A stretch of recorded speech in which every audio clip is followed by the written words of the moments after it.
தீபம் செய்திகளை உடனுக்குடன் தெரிந்து கொள்ள தீபம் செய்தி சேனலை சப்ஸ்கிரைப் பண்ணுங்க, பெல் பட்டனை கிளிக் பண்ணுங்க.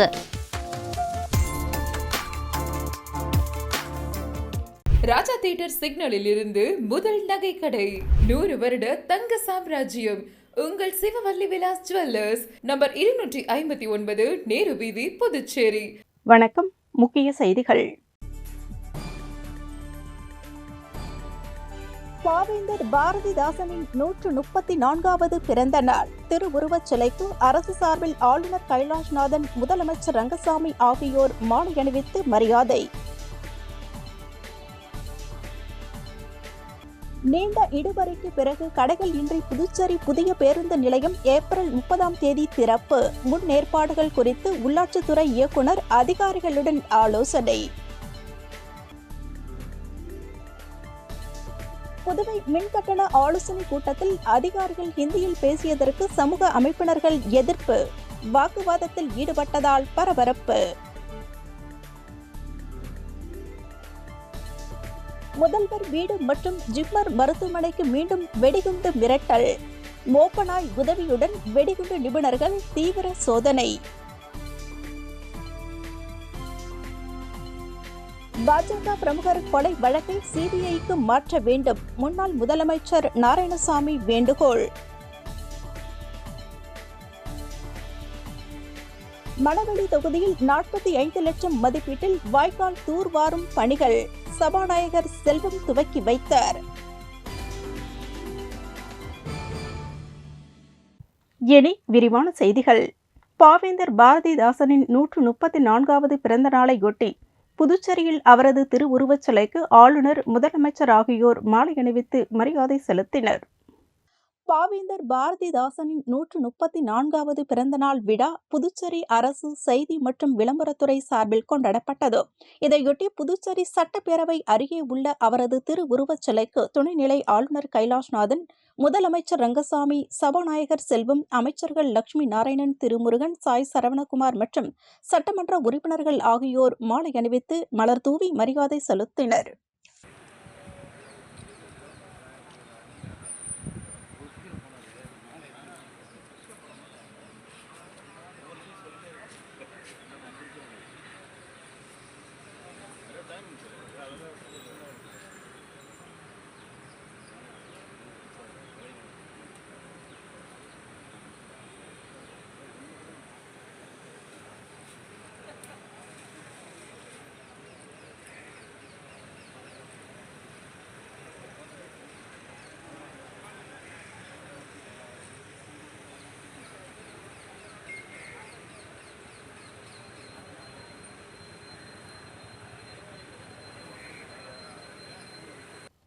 நீண்ட இடுபறிக்கு பிறகு கடைகள் இன்றி புதுச்சேரி பேருந்து நிலையம் ஏப்ரல் 30 திறக்கப்பட உள்ளது.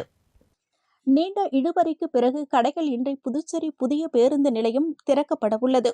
புதுச்சேரி மறைமலை அடிகள் சாலையில் இயங்கி வந்த ராஜீவ்காந்தி புதிய பேருந்து நிலையத்தை இடித்துவிட்டு ஸ்மார்ட் சிட்டி திட்டத்தின் கீழ் 29 கோடியில் ஒருங்கிணைந்த பேருந்து முனையமாக கட்டும் பணி கடந்த 2023 ஜூன் மாதம் துவங்கியது. இதனை அடுத்து கடந்த 2024 ஜூன் 16 முதல் AFT மைதானத்திற்கு தற்காலிக பேருந்து நிலையம் மாற்றப்பட்டது. பேருந்து நிலைய கட்டுமான பணிகள் முழு வீச்சில் நடைபெற்றது. 4 ஏக்கர் பரப்பளவு கொண்ட பேருந்து நிலையத்தில் 46 பேருந்துகள் நிறுத்தும் வசதி, 31 கடைகள் உட்பட பல்வேறு வசதிகள் இடம்பெற்றுள்ளன. பணிகள் நிறைவடைந்த போதிலும் கடைகள் ஒதுக்கீடு தொடர்பாக பேருந்து நிலையத்தை திறப்பதில் இழுபறி நீடித்து வந்தது. இதற்கிடையே புதிய பேருந்து நிலையத்தை உடனடியாக திறக்க அனைத்து தரப்பினரும் அரசை வலியுறுத்தி வந்தனர். மேலும் கடைகள் ஒதுக்குவதில் இன்னும் பிரச்சனைகள் இருந்து வருகிறது. எனவே கடைகள் திறப்பது தொடர்பாக பிரச்சனையினை பிறகு பார்த்துக் கொள்ளலாம். குடிநீர், கழிவறை உள்ளிட்ட அடிப்படை வசதிகளுடன் பேருந்து நிலையத்தை திறப்பது என்று முடிவு செய்யப்பட்டது. அதன்படி ஏப்ரல் 30 புதுப்பிக்கப்பட்ட புதிய பேருந்து நிலையம் திறக்கப்பட உள்ளது.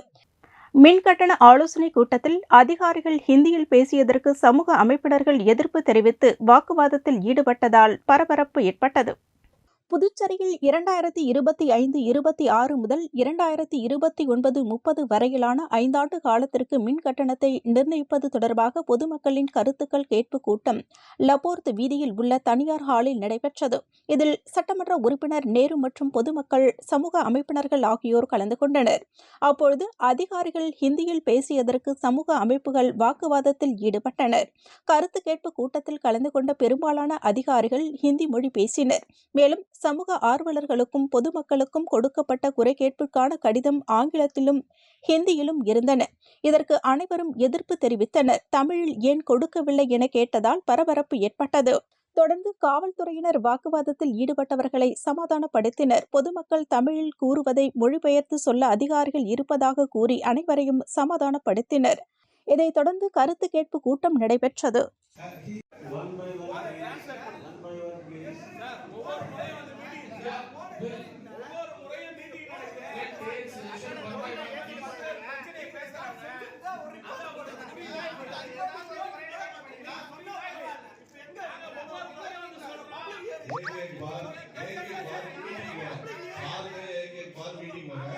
उसका सोल्यूशन अभी तक नहीं मिलेगा पांडिचेरी में। सिर्फ मीटिंग चल रहा है, पब्लिक देखने के लिए सिर्फ मीटिंग चल रहा है, अभी तक सोल्यूशन नहीं मिल रहा।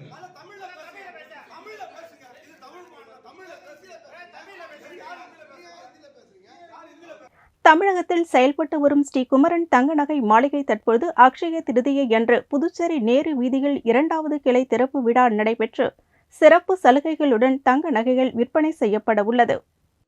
அக்ஷயம் என்றால் வளர்தல் என்று அர்த்தம். அக்ஷய திருதியை நாளில் நாம் என்ன செய்கிறோமோ அது பன்மடங்காக வளரும் என்பது ஐதீகம். எனவேதான் அன்றைய தினம் நகை வாங்க அனைவரும் ஆர்வம் காட்டுவர். இந்நிலையில் தமிழகத்தில் செயல்பட்டு வரும் கைராசி ஜுவல்லரியான ஸ்ரீ குமரன் ஜுவல்லரியின் 2வது கிளை தற்பொழுது புதுச்சேரி நேரு வீதியில் அக்ஷய திருதியை நாளான ஏப்ரல் 30ஆம் தேதி புதன்கிழமை அன்று திறக்கப்பட உள்ளது. ஸ்ரீ குமரன் ஜுவல்லரியில் அக்ஷய திருதியையொட்டி தங்கம் சவரனுக்கு ரூபாய் 2500 தள்ளுபடியுடன் சிறப்பு சலுகைகளுடன் ஏப்ரல் 30ஆம் தேதி முதல் மே 4ஆம் தேதி வரை புதுச்சேரி நேரு வீதி கிளையில் தங்க நகைகள் விற்பனை செய்யப்படுகிறது. நேரு வீதியில் அமைந்துள்ள புதிய கிளை நிறுவனமான ஸ்ரீ குமரன் தங்க நகை மாளிகையில் ஆன்டி டெம்பிள், வெட்டிங் கலெக்ஷன்கள், ஆரம், நெக்லஸ், கமல், வளையல் போன்றவை தனித்துவமான வகைகளில் தனித்தனி பிரிவுகளிலும் பல்வேறு டிசைன்களில் தங்க நகைகள், அக்ஷய திருதியை திறப்பு விழா சிறப்பு சலுகைகளுடன் தங்க நகைகள் விற்பனை செய்யப்படுகிறது. இங்கு தங்க நகைகள் மட்டுமல்லாமல் வெள்ளி நகைகளுக்கு என்று தனி பிரிவுகள் அமைக்கப்பட்டு விதவிதமான கலெக்ஷன்களில் வெள்ளி பொருட்கள் விற்பனை செய்யப்பட்டு வருகிறது. எனவே வாடிக்கையாளர்கள் புதுவை ஸ்ரீ குமரன் தங்க நகை மாளிகையில் அக்ஷய திருதியினை முன்னிட்டு சிறப்பு சலுகைகளுடன் தங்கம், வெள்ளி, வைரம் போன்ற நகைகளை வாங்கிச் செல்ல ஸ்ரீ குமரன் தங்க நகை மாளிகை பொதுமக்களை அன்போடு வரவேற்கிறது. புதுச்சேரி நெல்லித்தோப்பு பகுதியில் இரவு நேரத்தில் பட்டாசு வெடிப்பது போன்று இடைவிடாமல் டிரான்ஸ்பார்மர் தீப்பற்றி எரிந்ததால் பரபரப்பு ஏற்பட்டது. புதுச்சேரியில் ஸ்மார்ட் சிட்டி திட்டத்தின் கீழ் நகர பகுதிகளில் இருக்கும் பழைய டிரான்ஸ்பார்மர்கள் மற்றும் மின்கம்பங்களை மாற்றும் பணி தற்பொழுது நடைபெற்று வருகிறது. மேலும் சாலை விரிவாக்கத்திற்காக சாலையின் ஓரத்தில் உள்ள மின் கம்பங்களும் அகற்றப்பட்டு வருகின்றது. இந்நிலையில் புதுச்சேரி நெல்லித்தோப்பு பகுதி லெனின் வீதியில் சாலையோரம் உள்ள மின்கம்பம் திடீரென தீப்பற்றி எரிந்தது. திருவிழாவில் பட்டாசுகள் வெடிப்பது போன்று இடைவிடாமல் டிரான்ஸ்பார்மர்கள் தீப்பிடித்து எரிந்ததால் பரபரப்பு ஏற்பட்டது. இதை அடுத்து தகவல் அறிந்து சம்பவ இடத்திற்கு விரைந்து வந்த தீயணைப்பு வீரர்கள் ரசாயனம் கலந்த தண்ணீரை பயன்படுத்தி தீயினை அணைத்தனர். இதனால் இரவு முழுவதும் அந்த பகுதியில் மின்தடை ஏற்பட்டதால் பொதுமக்கள் பெரிதும் சிரமத்திற்குள்ளாகினர்.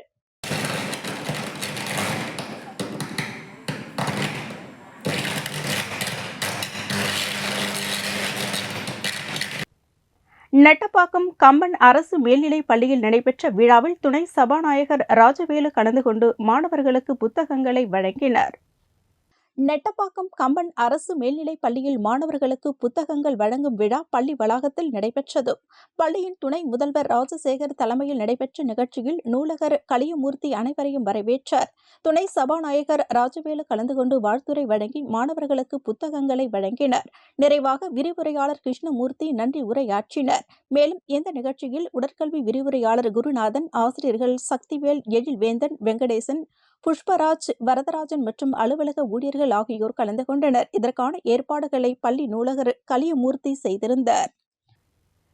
அகில இந்திய என்ஆர் காங்கிரஸ் நெல்லித்தோப்பு தொகுதி மகளிர் அணி சார்பில் கோடை வெயிலை முன்னிட்டு பொதுமக்களுக்கு நீர்மோர், தர்பூசணி உள்ளிட்டவை வழங்கப்பட்டது.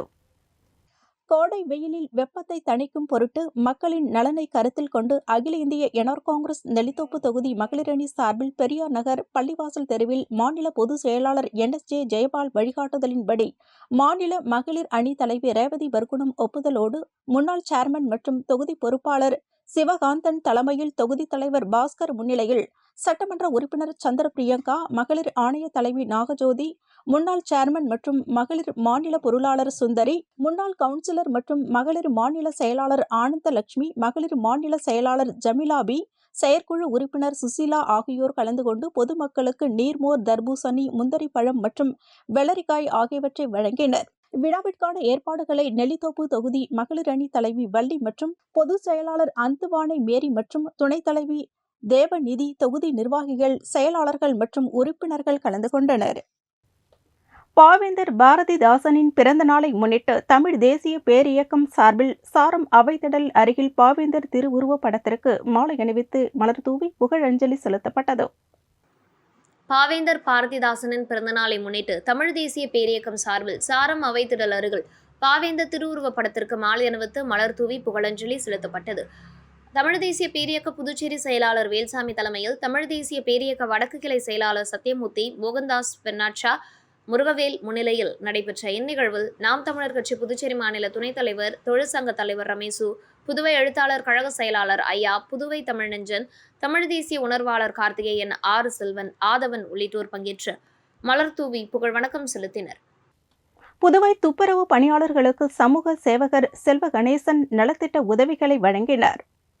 புதுவை துப்புரவு பணியாளர்களுக்கு நலத்திட்ட உதவிகள் வழங்கும் விழா கோரிமேடு தனியார் திருமண மண்டபத்தில் நடைபெற்றது. சமூக சேவகர் செல்வ கணேசன் துப்புரவு பணியாளர்களுக்கு நலத்திட்ட உதவிகளை வழங்கினார். நிகழ்ச்சியில் மனித உரிமைகள் அணி சிறப்பு அழைப்பாளர்கள் யாசர் சதீஷ், பிரியசாமி, ராஜா பாண்டியன், தமிழ்நாடு மாநில தலைவர்கள், தண்டபாணி நிர்வாகிகள், பாபு, ராஜா மற்றும் உறுப்பினர்கள், மனித உரிமை அணியை சேர்ந்தவர்கள் கலந்து கொண்டனர்.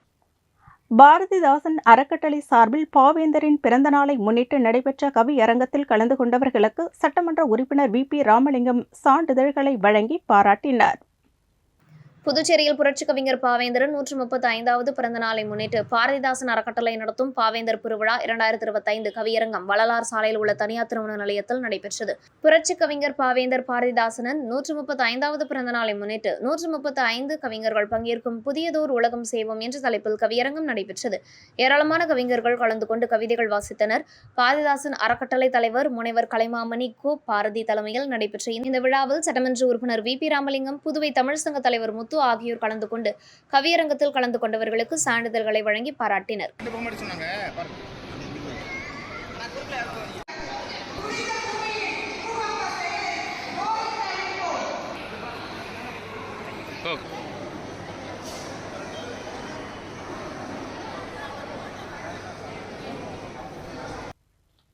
காஷ்மீரில் தீவிரவாதிகள் சுட்டுக் கொல்லப்பட்டு உயிர் நீர்த்தவர்களுக்கு முதலியார்பேட்டையில் சமூக சேவகர் மனோகர் தலைமையில் மௌன அஞ்சலி செலுத்தப்பட்டது. கடந்த ஒரு வாரத்திற்கு முன்பு காஷ்மீரில் தீவிரவாதிகளால் சுற்றுலா பயணிகள் சுட்டுக் கொல்லப்பட்டனர். இது நாடு முழுவதும் பெரும் அதிர்வலையை ஏற்படுத்தியது. இதனையடுத்து புதுச்சேரி முதலியார்பேட்டை பகுதியில் சமூக சேவகர் மனோகர் தலைமையில் அவர்களது படத்திற்கு மெழுகுவர்த்தி ஏத்தி மலர் தூவி அஞ்சலி செலுத்தப்பட்டது. இந்நிகழ்ச்சியில் செல்வகுமார், மோகன், விக்ரமாதித்யன், கர்ணா, பிரவீன், ராம், சதீஷ் மற்றும் ஊர் பொதுமக்கள் கலந்து கொண்டு மலர் தூவி அஞ்சலி செலுத்தினர். உலக மலேரியா தினத்தை முன்னிட்டு காரைக்கால் நலவழித்துறையின் தேசிய கொசு மற்றும் பூச்சிகளால் பரவும் நோய் தடுப்பு திட்டம் சார்பில் மாணவர்களின் விழிப்புணர்வு பேரணி நடைபெற்றது. உலக மலேரியா தினம் கொண்டாடும் விதமாக காரைக்கால் நலவழித்துறையின் தேசிய கொசு மற்றும் பூச்சிகளால் பரவும் நோய் தடுப்பு திட்டம் சார்பில் மாணவர்களின் மலேரியா விழிப்புணர்வு பேரணி காரைக்கால் மாவட்ட ஆட்சியர் அலுவலகத்தில் நடைபெற்றது. காரைக்கால் மாவட்ட ஆட்சியர் சோமசேகர் அப்பாராவ் மற்றும் சுகாதாரத்துறை தடுப்பூசி பிரிவு துணை இயக்குநர் டாக்டர் சிவராஜ்குமார் ஆகியோர் கொடியசைத்து பேரணியை தொடங்கி வைத்தனர். இந்த பேரணியில் மாணவர்கள் உலக சுகாதார நிறுவனத்தின் 2025ஆம் ஆண்டு கருப்பொருள் மலேரியா நம்மோடு முடிவடைகிறது, மீண்டும் முன்னெடுப்போம், மீண்டும் சந்திப்போம், மீண்டும் எழுச்சி பெறுவோம் போன்ற வாசகங்கள் அடங்கிய பதாகைகளுடன் ஊர்வலமாக புறப்பட்டு பொதுமக்கள் மத்தியில் மலேரியா விழிப்புணர்வு பிரச்சாரத்தை மேற்கொண்டனர். இந்த ஊர்வலத்தில் மலேரியா கொசு உற்பத்தியை தடுக்க மேல்நிலை நீர்த்தேக்க தொட்டி மற்றும் கீழ்நிலை நீர்த்தேக்க தொட்டிகள், குடிநீர் சேகரித்து வைக்கும் தொட்டிகள் மற்றும் பொருட்கள் ஆகியவற்றை மூடி வைக்குமாறு பொதுமக்களிடையே விழிப்புணர்வை ஏற்படுத்தினர். இந்த பேரணி மாவட்ட ஆட்சியர் அலுவலகத்தில் தொடங்கி நேரு வீதி, தாமஸ் அருள் வீதி, மாதாக்கோவில் வீதி, அம்பேத்கர் வீதி மற்றும் முக்கிய சாலைகளின் வழியாக சென்று மீண்டும் மாவட்ட அலுவலகத்தை வந்தடைந்தது. இதில் சுகாதாரத்துறையின் சுகாதார உதவியாளர்கள், சுகாதார ஆய்வாளர்கள், தொழில்நுட்ப உதவியாளர்கள் மற்றும் மதர் தெரேசா சுகாதார கல்வி நிறுவனர், மாணவர்கள் பொதுமக்களிடையே விழிப்புணர்வை ஏற்படுத்தினர். புதுச்சேரியில் முதலமைச்சர் வீடு மற்றும் ஜிப்மர் மருத்துவமனைக்கு மீண்டும் வெடிகுண்டு மிரட்டல் விடுக்கப்பட்டதால் பரபரப்பு ஏற்பட்டது. புதுச்சேரி மாநிலத்தில் ஏற்கனவே முதலமைச்சர் வீடு மற்றும் துணைநிலை ஆளுநர் மாளிகை, ஜிப்மர் மருத்துவமனை, அரசு அலுவலகங்களுக்கு மர்ம நபர்கள் வெடிகுண்டு மிரட்டல் விடுத்தனர். காவல்துறையினர் சோதனை நடத்தியபோது அது புரளி என்பது தெரியவந்தது. வெடிகுண்டு மிரட்டல் விடுக்கும் மர்ம நபரை காவல்துறையினர் தீவிரமாக தேடி வருகின்றனர். இந்நிலையில் மீண்டும் முதலமைச்சர் ரங்கசாமியின் வீட்டிற்கும் மர்ம நபர்கள் வெடிகுண்டு மிரட்டல் விடுத்துள்ளனர். இதனையடுத்து காவல்துறையினர் மற்றும் வெடிகுண்டு நிபுணர்கள் சோதனை மேற்கொண்டனர். ஆனால் அது புரளி என்பது தெரியவந்தது. இதேபோல் பிரெஞ்சு தூதரகம், ஜிப்மர் மருத்துவமனைக்கும் மர்ம நபர்கள் வெடிகுண்டு மிரட்டல் விடுத்துள்ளனர். குறிப்பாக ஜிப்மர் மருத்துவமனையில் RDX வகை பாம் வெடிக்கும் என மிரட்டல் விடுக்கப்பட்டுள்ளது. இதை அடுத்து காவல்துறையினர் ஜிப்மர் மருத்துவமனை முழுவதும் சோதனை மேற்கொண்டனர். ஆனால் அது புரளி என்பது தெரியவந்தது. புதுச்சேரியில் இதேபோல் தொடர்ந்து வெடிகுண்டு மிரட்டல் விடுத்து வருவது பரபரப்பை ஏற்படுத்தியுள்ளது.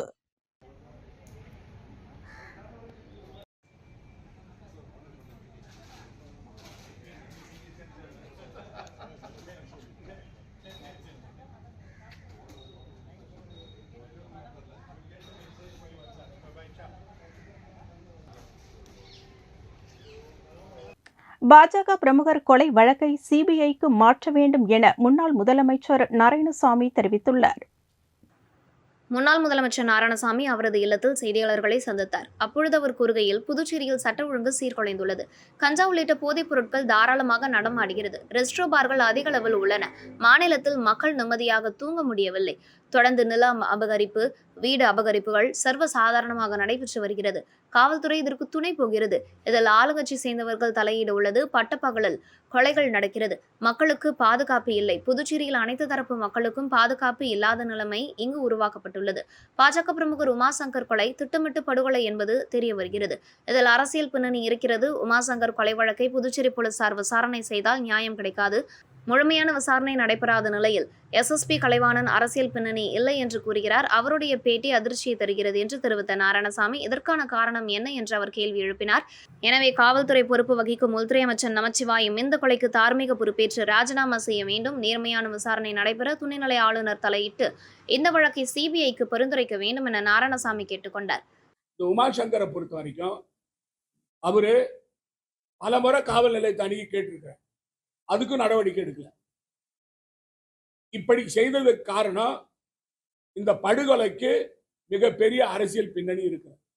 இதில் ஆளுங்கட்சியை சேர்ந்தவர்கள் முக்கியமான புள்ளிகள் தலையிட்டு இருக்கிறார்கள். அவர்கள் தலையீடின் காரணமாக காவல்துறையுடைய கைகள் கட்டப்பட்டிருக்கின்றன. இந்த விசாரணையை நான் ஏற்கனவே சொன்ன மாதிரி இந்த விசாரணையை CBIக்கு அனுப்பினாதான் பாரபட்சமின்றி விசாரணை நடத்த முடியும். உமாசங்கர் கொலையில யார் சம்பந்தப்பட்டாங்கன்னு இப்ப என்ன பண்றாங்க, ரவுடிகள் வச்சு அதை அந்த வழக்கை பூசி மழுப்பு பாக்குறாங்க.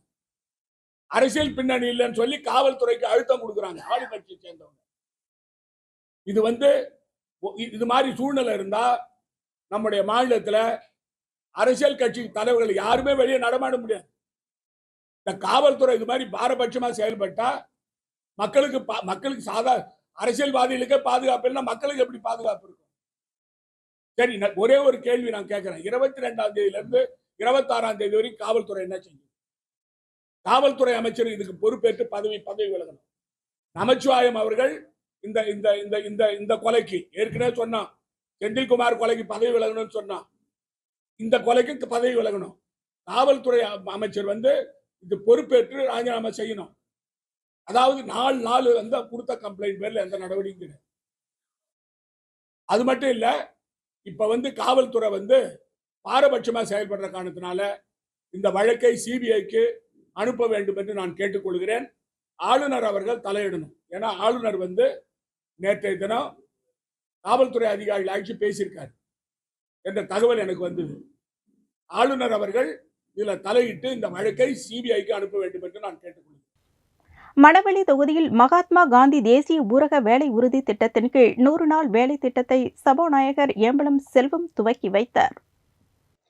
அரியங்குப்பம் வட்டார வளர்ச்சி அலுவலகம் சார்பில் மகாத்மா காந்தி தேசிய ஊரக வேலை உறுதி திட்டத்தின் கீழ் மணவெளி தொகுதி தவளக்குப்பம் கிராமம் பஞ்சாயத்திற்கு உட்பட்ட அரவிந்தர் கண் மருத்துவமனை அருகில் உள்ள இரட்டை குட்டை இணை வாய்க்காலை தூர்வாரி ஆழப்படுத்துதல் பணியினை ரூபாய் 4,58,000 திட்ட மதிப்பீட்டில் தூர்வாரி ஆழப்படுத்தும் பணியையும், பூரணாங்குப்பம் கிராம பஞ்சாயத்திற்கு உட்பட்ட புதுச்சேரி குளத்தை ரூபாய் 6,97,000 திட்ட மதிப்பீட்டில் தூர்வாரி ஆழப்படுத்துதல் பணியினையும் சபாநாயகர் ஏம்பலம் செல்வம் துவக்கி வைத்தார். மேலும் இந்த நிகழ்ச்சியில் வட்டார வளர்ச்சி அலுவலர் கார்த்திகேசன், இளநிலை பொறியாளர் சிவஞானம், பணி ஆய்வாளர் கணேசன் மற்றும் ஊர் முக்கிய பிரமுகர்கள், பொதுமக்கள் ஆகியோர் கலந்து கொண்டனர். தமிழ்நாடு பார்மசி கவுன்சில் தேர்தல் வேட்பாளர்கள் அறிமுக கூட்டம் விழுப்புரம் மாவட்டம் மருந்து வணிகர்கள் சங்க கட்டிடத்தில் நடைபெற்றது. தமிழ்நாடு பார்மசி கவுன்சில் தேர்தல் வேட்பாளர்கள் அறிமுக கூட்டம் விழுப்புரம் மாவட்ட மருந்து வணிகர்கள் சங்க கட்டடத்தில் நடைபெற்றது. இதில் மருந்து ஆளுநர் சங்க மாவட்ட தலைவர் சுரேஷ் பாபு தலைமை தாங்கினார். விழுப்புரம் மாவட்ட மருந்து வணிகர்கள் சங்க தலைவர் சின்னையா, மாவட்ட செயலாளர் குறிஞ்சி வளவன், மாவட்ட அமைப்பு செயலாளர் சக்திசீலன் ஆகியோர் முன்னிலை வகித்தனர். மருந்தாளுநர் சங்க மாவட்ட செயலாளர் விஜயபாஸ்கர் வரவேற்றார். நிகழ்ச்சியில் தமிழ்நாடு மருந்தாளுநர் சங்க தலைவர் வெங்கடேசன், செயலாளர் வெங்கடசுந்தரம் ஆகியோர்கள் கலந்து கொண்டு தமிழ்நாடு பார்மசி கவுன்சில் தேர்தலில் போட்டியிடும் வேட்பாளர்களான பாலாஜி, டிட்டு, முரளிகிருஷ்ணன், நாகேந்திர பிரசாத், ரவிக்குமார், சிவக்குமார் ஆகியோர்களை அறிமுகப்படுத்தி சிறப்புரையாற்றினார். இந்த நிகழ்ச்சியில் விழுப்புரம் மாவட்ட மருந்து வணிகர்கள் சங்க செய்தி தொடர்பு பிரிவு தலைவர் முல்லைக்குமார், மாவட்ட புரவலர் முத்து சரவணன், மொத்த வணிக பிரிவு தலைவர் ஹைதர் அலி, மக்கள் தொடர்பு அலுவலர் வேலு, மாவட்ட துணைத் தலைவர்கள் திண்டிவனம் தாலுகா பொருளாளர் வெங்கடகிருஷ்ணன் மற்றும் தலைவர், செயலாளர், துணைத் தலைவர், பொருளாளர், சங்க நிர்வாகிகள் கலந்து கொண்டனர். முடிவில் மருந்தாளுநர் சங்க மாவட்ட பொருளாளர் பலராமன் நன்றி கூறினார். திருநாவலூர் மேற்கு ஒன்றிய பகுதிகளில் அதிமுக பூத் கமிட்டி அமைக்கும் பணியினை கள்ளக்குறிச்சி மாவட்ட கழக செயலாளர் குமரகுரு ஆய்வு செய்தார். கள்ளக்குறிச்சி மாவட்டம் உளுந்தூர்பேட்டை சட்டமன்ற தொகுதிக்குட்பட்ட திருநாவலூர் மேற்கு ஒன்றிய பகுதிகளான உளுந்தூர்பேட்டை, டோல்கேட், பிள்ளையார்குப்பம் உள்ளிட்ட பகுதிகளில் அதிமுக பூத் கமிட்டி அமைக்கும் பணியை கள்ளக்குறிச்சி மாவட்ட கழக செயலாளர் குமரகுரு மற்றும் அமைப்புசாரா ஓட்டுநர் அணி மாநில செயலாளர் கே. சங்கரதாஸ் ஆகியோர் ஆய்வு செய்தனர். திருநாவலூர் மேற்கு ஒன்றிய கழக செயலாளர் சந்திரன் அனைவரையும் வரவேற்றார். இதில் மாவட்ட துணை செயலாளர் பரமாத்மா, மாவட்ட மாணவரணி செயலாளர் பாக்யராஜ் ஆகியோர் முன்னிலை வகித்தனர். மேலும் இதில் திருநாவலூர் மேற்கு ஒன்றிய அதிமுக நிர்வாகிகள் கோவிந்தன், ராஜாராம், முத்துலட்சுமி, தயாநிதி, ஜெயந்தி, இளையபெருமாள், தவிடன், சரஸ்வதி, பழனிமலை, ராமலிங்கம், கண்ணதாசன், ராமச்சந்திரன் கலந்து கொண்டனர். புதுச்சேரி வ.உ.சி. அரசு மேல்நிலைப் பள்ளியில் பிரெஞ்சு விரிவுரையாளர் எட்வர்டு சார்லஸிற்கு பணி நிறைவு பாராட்டு விழா பள்ளி வளாகத்தில் நடைபெற்றது.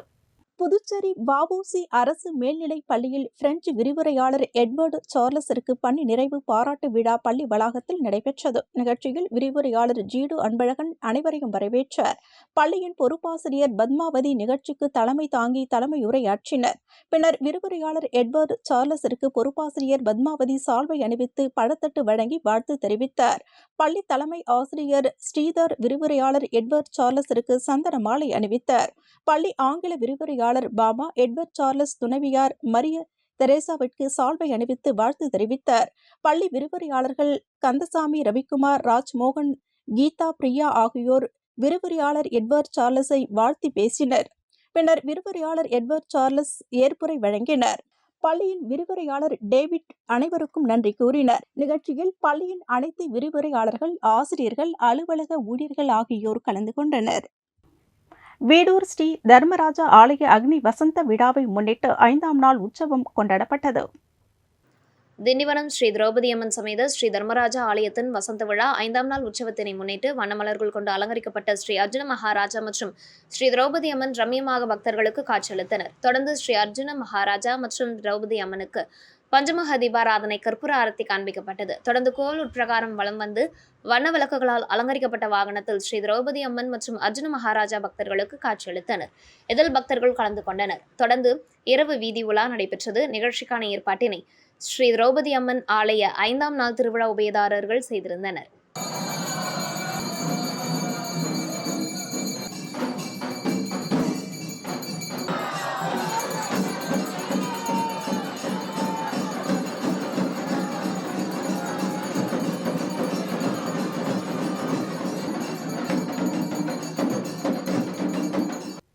அரசு உதவி பெறும் தனியார் பள்ளியில் தொகுப்பூதியத்தில் பணிபுரியும் ஆசிரியர்களை பணி நிரந்தரம் செய்ய கோரி கல்வித்துறை வளாகத்தில் அரசு ஊழியர்கள் சங்கங்களின் சம்மேளனம் சார்பில் போராட்டம் நடைபெற்றது. புதுச்சேரி நூறடி சாலையில் உள்ள கல்வித்துறை வளாகத்தில் அரசு ஊழியர் சங்கங்களின் சம்மேளனம் சார்பில் ஆதரவு போராட்டம் நடைபெற்றது. அரசு ஊழியர் சம்மேளன தலைவர் ரவிச்சந்திரன் தலைமை தாங்கினார். பொதுச் செயலாளர் முனுசாமி முன்னிலை வகித்தார். போராட்டத்தில் புதுச்சேரி யூனியன் பிரதேசத்தில் உள்ள அரசு உதவி பெறும் தனியார் பள்ளிகளில் உள்ள பணியிடங்களில் தொகுப்பூதியம் பெற்று பணிபுரியும் ஆசிரியர்கள் ஊழியர்களை பணி நிரந்தரம் செய்ய கோரி ஆதரவு போராட்டம் நடைபெற்றது. இப்போராட்டத்தில் பிரேமதாசன், ராதாகிருஷ்ணன், முனுசாமி, சிவஞானம், இளங்கோவன், நமச்சிவாயம் மற்றும் தனியார் பள்ளி ஊழியர்கள் ஆகியோர் கலந்து கொண்டனர். இந்த பிரச்சனைக்கு தீர்வு கிடைக்கும்ன்ற நிலைமை வரும்போது கண்டிப்பாக நம்ம கோரிமேட்டில் திருநாள் அடைச்சி வச்சுருந்தாங்க. நம்ம போக மாட்டோம்னு சொல்லிட்டு பிரச்சனை பண்ணி நைட்டு 8 மணி அந்த அளவுக்கு ஒரு வெளியே போராட்டம். இந்த விஷயத்தில் இனியும் காலங்கள் கல்வித்துறையும் புதுச்சேரி அரசாங்கம் தலையிட்டு இந்த ஆர்ப்பாட்டத்தை அடுத்தபடியாக நம்ம அரசு சம்மேளனம் திண்டிவனம் ஸ்ரீ மூங்கிலம்மன் ஆலய பிரம்மோற்சவ விழாவை முன்னிட்டு திருக்கல்யாணம் நடைபெற்றது.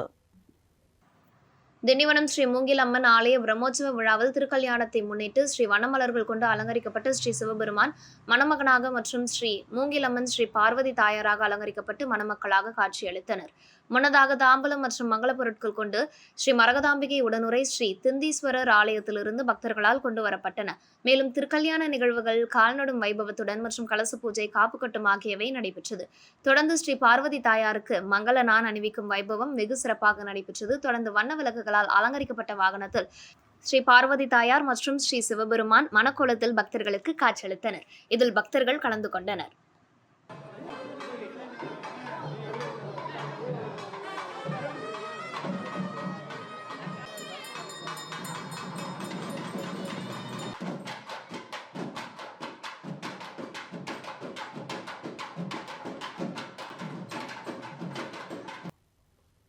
சோனியா காந்தி நகர் ஸ்ரீ அங்காள பரமேஸ்வரி அம்மன் ஆலயத்தில் நடைபெற்ற ஊஞ்சல் உற்சவ விழாவில் திரளான பக்தர்கள் கலந்து கொண்டு சுவாமி தரிசனம் செய்தனர். புதுச்சேரி உழவர்கரை நகராட்சி சண்முகாபுரம் அன்னை சோனியா காந்தி நகர் ஸ்ரீ அங்காள பரமேஸ்வரி அம்மன் ஆலய 12ஆம் ஆண்டு மயானக்குள்ளை உற்சவ திருவிழா நடைபெற்றது. முன்னதாக கடந்த புதன்கிழமை அன்று கொடியேற்றுதல் நிகழ்ச்சியும் அதனைத் தொடர்ந்து சுவாமிக்கு தினந்தோறும் அபிஷேகம் ஆராதனைகள் மற்றும் மகா தீபாராதனைகள், சுவாமி வீதி உலா புறப்பாடு நடைபெற்று வந்தன. இந்த நிலையில் முக்கிய நிகழ்வான நேற்று முன்தினம் மயானக்குள்ளை திருவிழா நடைபெற்றது. தொடர்ந்து மூலவருக்கு மதுரை மீனாட்சி அலங்கார தீபாராதனையும், தொடர்ந்து ஊஞ்சல் உற்சவம் நிகழ்ச்சியும் மற்றும் அன்னதானம் வழங்கும் நிகழ்ச்சி நடைபெற்றது. ஊஞ்சல் உற்சவம் நிகழ்ச்சியில் சுவாமிக்கு நிலங்கு வைத்து அலங்காரம் செய்து தீபாராதனை காண்பிக்கப்பட்டது. இதில் பக்தர்கள் கலந்து கொண்டு சுவாமி தரிசனம் செய்து அம்மனை வழிபட்டனர். இந்நிகழ்ச்சியில் தலைவர் வீரபத்ரன், நாட்டாமை கமலக்கண்ணன், செயலாளர் பழனிராஜா, பொருளாளர் அருண் பிரசாத், ஆலய பொறுப்பாளர் பிரதீப் சந்துரு மற்றும் செயற்குழு உறுப்பினர்கள், ஆலய நிர்வாகிகள், ஊர் பொதுமக்கள், இளைஞர்கள், பொதுமக்கள் விழாவிற்கான ஏற்பாடுகளை செய்திருந்தனர்.